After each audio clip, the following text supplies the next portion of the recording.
Bienvenue pour ce troisième épisode sur Uber, la startup la plus folle de tous les temps. C'est une des rares qui a su changer les lois pour s'installer dans un marché dysfonctionnel et très réticent aux nouvelles technologies. Uber a su conquérir le marché avant de faire plier les lois. Mais comment est né Uber? Il faut savoir que le premier fondateur de Uber, qui est Garrett Camp, a développé une startup pendant ses études qui s'appelait StumbleUpon et qui était un moteur de recherche. Et une fois diplômé, il a revendu cette startup à eBay pour la modique somme de 75 millions de dollars. Et vous vous imaginez bien que quand on est diplômé et qu'on a presque 75 millions de dollars sur son compte en banque, on a envie de vivre une vie assez luxueuse. Et donc son premier achat était une Mercedes rouge, mais pas à l'aise au volant, il a décidé de choisir les taxis pour se déplacer et avoir un train de vie assez luxueux. Mais il s'est vite rendu compte que les taxis de San Francisco étaient peu fiables et souvent en retard. De plus, la ville de San Francisco était limitée à 1500 taxis et donc il y avait des moments où tous les taxis ne pouvaient pas répondre à toute la demande. Et donc pour pallier à son problème de retard, à chaque fois qu'il avait besoin d'un taxi, en fait il en appelait plusieurs. Donc évidemment il se fit vite blacklister par les compagnies de taxi, mais son idée était quand même ingénieuse.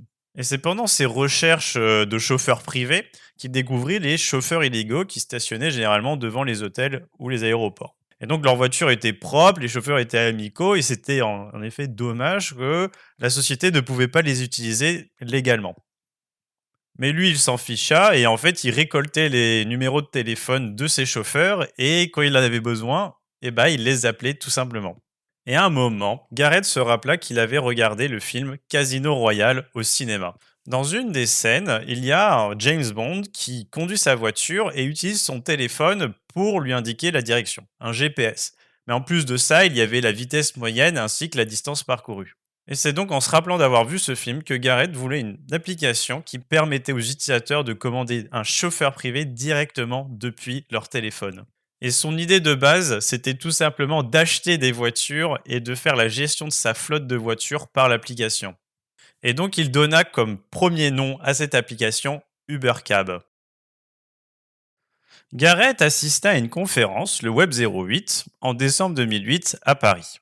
Il y retrouva une vieille connaissance, Travis Kalanick, qui deviendra le second fondateur de Uber et qui le convainqua de ne pas posséder les voitures, mais plutôt de les gérer par l'application. Donc pour un peu d'histoire, notre très cher Travis fit lui aussi fortune grâce à une de ses startups, Scar, mais lui c'était un site de partage de musique en peer-to-peer, donc en plus d'être illégal parce qu'il possédait les copyrights, c'était hébergé sur les réseaux de l'école sans leur consentement. Mais son passé de hors-la-loi n'a pas empêché Travis de s'associer avec notre très cher Garrett. Et c'est aussi pendant cet événement qu'il y a la fameuse histoire du taxi parisien sous la neige, dans lequel Garrett et Travis ont voulu prendre un taxi parisien qui était difficilement trouvable et qui était assez mal poli avec eux. Donc dans le storytelling de Uber, on vous fera souvent croire que c'était vraiment cet événement avec le taxi parisien qui déclencha l'idée de Uber, mais avec ce qui vient d'être dit avant, on sait que ça a été déjà réfléchi et longuement étudié auparavant. Et donc pour commencer le développement de l'application, notre très cher Garrett appela un ancien camarade de classe à lui, Oscar Salazar, qui est devenu le premier CTO de Uber Cab et en charge de la première version de Uber. Donc un élément assez intéressant, c'est que ce premier développeur fut non pas payé en cash, mais en equity. Et donc quand il partit en 2015 avec les actions de Uber, il a empoché 500 millions de dollars. Donc on peut dire qu'il a bien fait de rejoindre cette nouvelle startup innovante composée de membres jeunes et dynamiques. Et ainsi, en 2010, notre très cher Oscar réalisa la première version du Uber Cab. Et donc, comment ça fonctionnait? Eh bien, les passagers devaient envoyer leur adresse de ramassage par SMS à un numéro spécial. Et cette adresse était ensuite envoyée à un chauffeur qui devait se charger de ramasser la personne. Et donc, ce système ne marchait pas. Les utilisateurs notaient généralement mal leur adresse. Le système ne sachant pas à quel chauffeur transmettre la demande, il pouvait se retrouver à attribuer au chauffeur le plus éloigné. Et parfois, ça fonctionnait si mal que les SMS reçus par SMS devaient être notés sur des post-it avant d'appeler eux-mêmes les chauffeurs. En mars 2009, Apple annonce la sortie de l'iPhone 3GS qui disposera d'un GPS intégré et qui aura accès à l'App Store. Et c'était le moment parfait pour changer l'application actuelle et enfin ajouter le système de GPS pour améliorer l'expérience des passagers et des conducteurs. Et ainsi, Oscar développa la nouvelle application Et maintenant, on pouvait se connecter depuis l'application et réserver un trajet. Et maintenant, il fallait la tester en conditions réelles. Donc, ils recrutèrent plusieurs chauffeurs indépendants et leur confièrent des iPhones avec une bêta de l'application installée dessus. Et donc, ils leur disaient tout simplement de garder le téléphone allumé toute la journée. Et donc, ils appelèrent les chauffeurs un peu aux quatre coins de San Francisco. Mais là, c'était bourré de bugs. Ils améliorèrent donc l'application et corrigèrent évidemment tous les bugs. Et ils lancèrent l'application non pas en bêta, mais officiellement dans l'App Store le 21 mai 2010. Mais grâce à leur expérience du passé, ils ont su comment convaincre les chauffeurs de les rejoindre en leur offrant tout simplement des iPhones avec des abonnements. Et ainsi, ils ont eu 40 chauffeurs à San Francisco pendant l'été 2010. L'application était lancée sur l'App Store, mais ils avaient besoin de fonds pour accélérer leur expansion.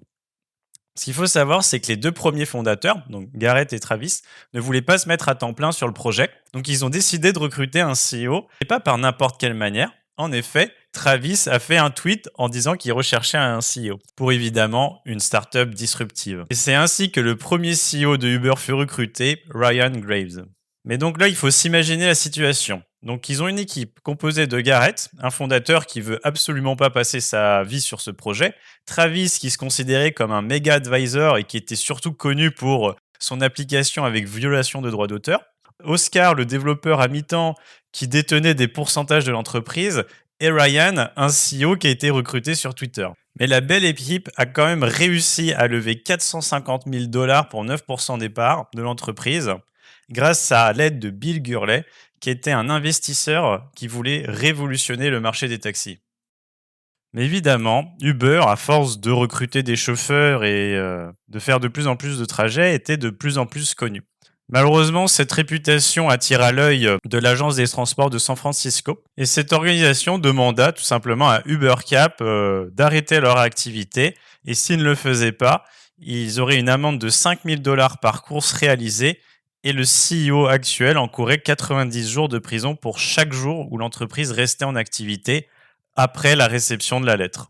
Donc pour pallier à ce problème, UberCab a laissé tomber le cab désignant les taxis et est tout simplement devenu Uber et se vendait exclusivement comme une application de mise en relation entre les passagers et les conducteurs. Mais quand les problèmes ont commencé à arriver, Uber avait deux choix. Soit succomber aux futures demandes de cessation d'activité, ou bien grossir de plus en plus vite pour avoir les citoyens de leur côté. Et vous tenez bien, avec Travis dans l'équipe qui a fait des choses assez illégales dans le passé, ce fut la deuxième solution qui fut choisie.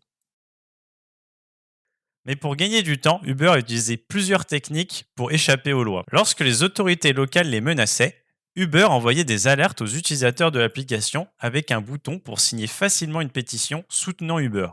Ou même un bouton pour envoyer un email à leurs représentants locaux pour exprimer leur soutien à Uber en utilisant un modèle d'email pré-rempli. Ainsi, les conseillers locaux et les régulateurs verraient bientôt leur boîte de réception inondée de personnes disant qu'elles soutiennent Uber et ne veulent pas qu'il soit fermé. Uber organisait également des manifestations devant l'hôtel de ville et demandait aux utilisateurs de l'application de venir faire entendre leur voix. Mais à New York, il y avait peu d'utilisateurs de Uber qui manifestaient pour eux. Ainsi, Uber a tout simplement envoyé ses propres employés manifester devant les hôtels de ville. Et les autorités locales n'y voyaient que du feu. Cependant, en 2012, la bataille entre Uber et les régulateurs est devenue beaucoup plus féroce lorsque Uber a lancé un nouveau service appelé UberX. Ce service permettait à tout le monde d'être un chauffeur. Ainsi, les régulateurs ont décidé de faire pression sur les chauffeurs même au lieu de Uber. Mais Uber a annoncé qu'il prendrait toutes les amendes et tous les frais encourus en charge. Mais la technique la plus ingénieuse que Uber a utilisée était appelée Greyball. Travis savait que les autorités téléchargeraient l'application Uber pour pouvoir suivre les voitures dans l'application. Cependant, Uber a mis ce système en place pour détecter les régulateurs qui essayaient de se connecter à l'application. Si vous étiez détecté comme un régulateur, alors vous étiez shadowban de l'application et vous ne pouviez voir aucune voiture.